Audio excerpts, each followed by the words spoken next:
right, guys, we're over here on the pipeline. We're finishing up our 7 roller coasters, 2.5 hours. This is it. We're done by about an hour early today. What a great coaster to end it on, though. That's it, right over there.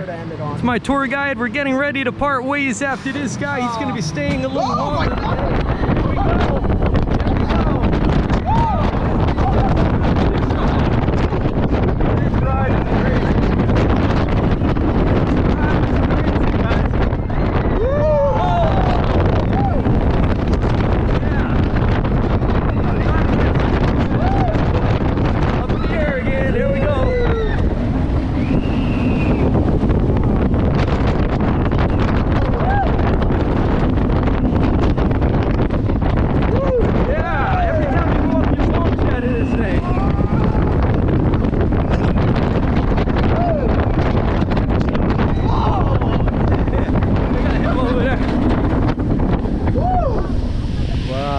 Look at all them coasters, man. Oh my gosh, what were they feeding this thing then? That was intense. Oh my gosh, I think this is probably the most intense one so far. Once again, the most intense was this was intense. Yeah, it's giving me a headache.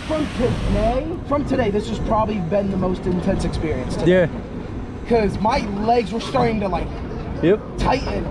I was like, and my body was like being pushed back against the seat. I was like, woo! All right, guys, thanks for joining us. We're going to get these posted out there. And once again, we got all the roller coasters done. We saved about an hour. See you guys soon.